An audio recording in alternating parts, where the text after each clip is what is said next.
Hey guys, Gary J here, and today we're going to be shooting my new bow, the PSE Stinger Extreme 32.5-inch axle, fully adjustable on poundage and draw length.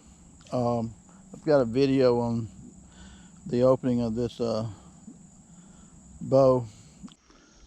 Okay, it's starting to get dark. The sun's going down, so I adjusted my elevation one more time, and it makes a difference whether you're shooting in bright daylight or dusk like this when it starts, well, close to dusk when it starts, sun's going down.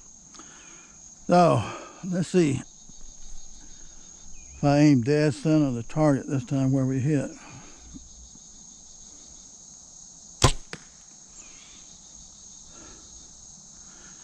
And I think I know where I hit. 6 o'clock.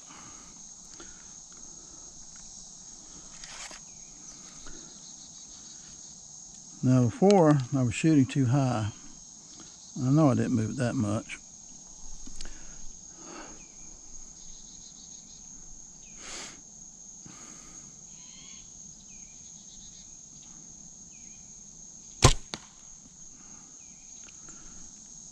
Okay, that's the right elevation there, but I pulled it. Now for the center shot.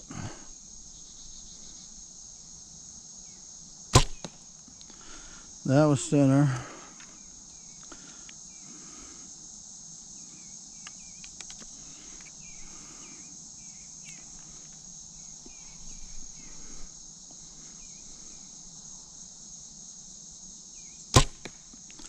That was dead center.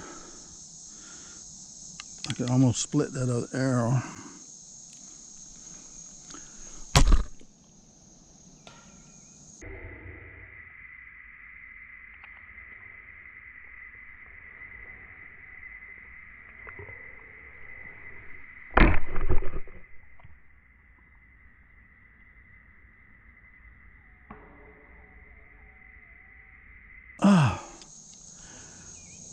Well, it could have been worse. My D loop right here, it's been frayed, and that's why you always have an arrow in here. What happened was, and I've had this happen before. I've hit myself in the jaw twice with that, doing this. But when you pull,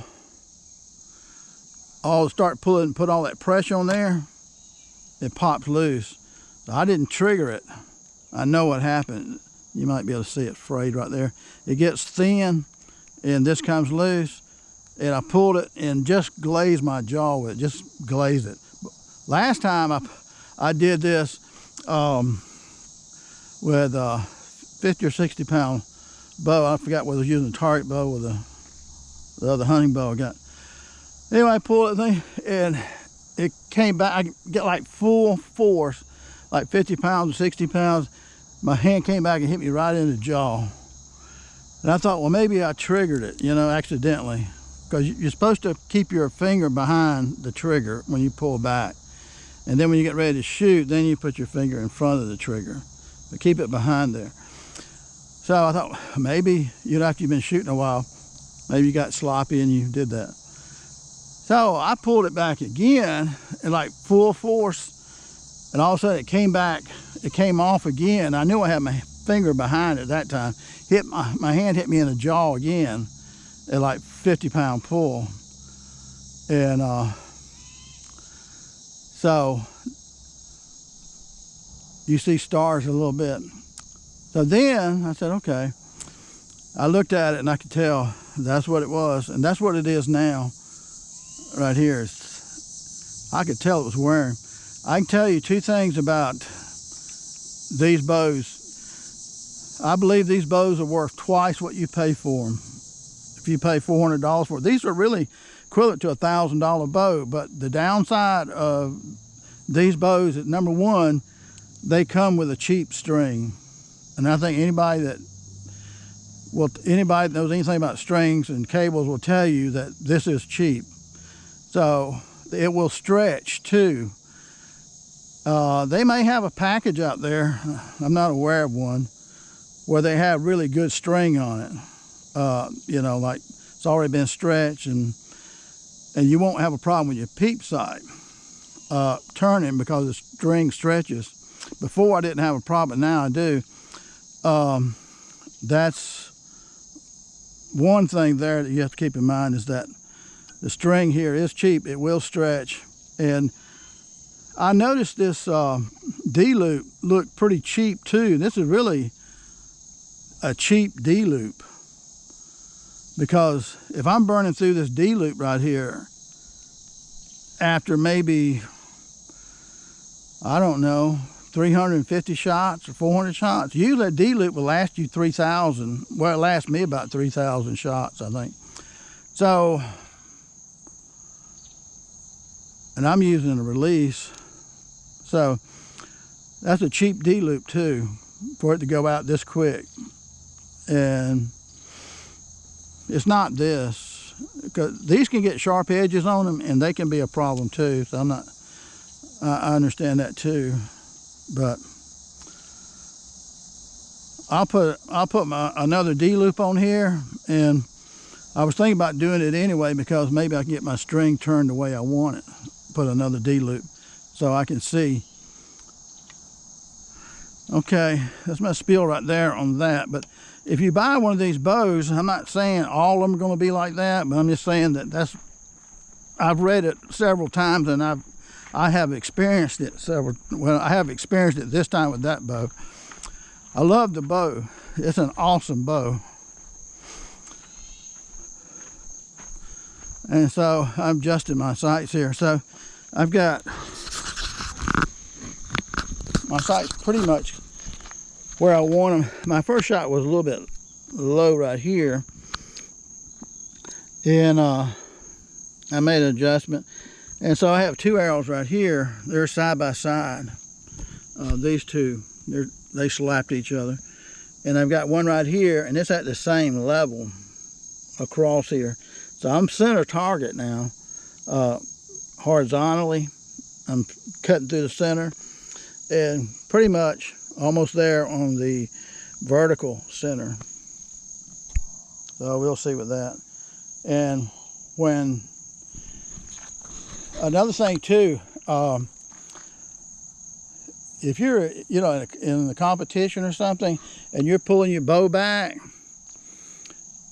now a lot of times I'll be aiming kind of like down here, even like this, practicing. But if you're in a competition or something like that, don't have your arrow pointed this way when you pull your bow string back, because if it comes loose like it just did with me, that arrow's going to go straight out, and you could hit somebody, kill somebody. Okay, so make sure when you pull your bow out, your bowstring back, that your arrow is pointing downward. So in case something like that happens, or you could accidentally, something could happen to your release and the arrow would go off. So it's always better to have it pointing down when you pull back if you're around people. I'm not around anybody, but if you're around people in a competition, always make sure your your arrows are aimed down when you pull it back, just in case. And if you don't worry. The guys that are the officials there, they will scream at you. Okay, so that arrow, I heard it hit the road out here somewhere. Hey guys, Gary J. We're shooting the PSE Extreme bow again today, and yesterday my D-loop broke. I put a new one on here, and today, a little while ago, and we're gonna see where it's shooting at. I had it shooting about right. I'm at 10 yards. You don't have to go back 20 or 50 just to make sure it's going to be shooting correctly. This way we'll know real quick where it's hitting at.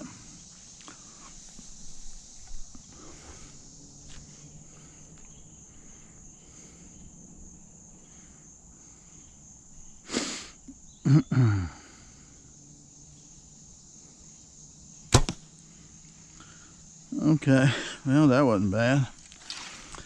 when I put my D loop on, I turned it a little bit so that my string right here where my peep sight is, it's got 3 parts of the string there going through the peep sight, and one keeps turning and obscuring my view of the sight housing. So I was trying to correct that problem too.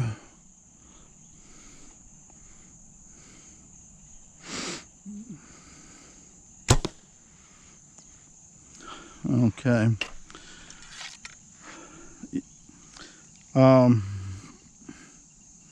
Yesterday I was having a problem getting my arrows to line up a little bit, but if they'll shoot right at 10, it'll shoot right.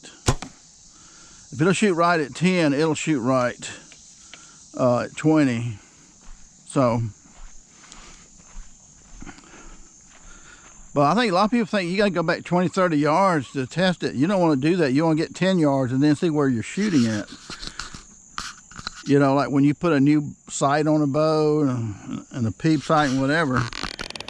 Because if you're 20, 30 yards back, you're going to be, those arrows can go way off if it's going to be a problem. So, at 10 yards, that's that group there. It's about 1 inch, I guess, 1.25 inches. So, they're hitting dead center right here. So, at 20 yards, they should be hitting dead center too, right? So, my D loop is set right because this is kind of where my last 2 arrows were yesterday before my D loop broke. I finally got it zeroed in at center target. So, that's where we're at.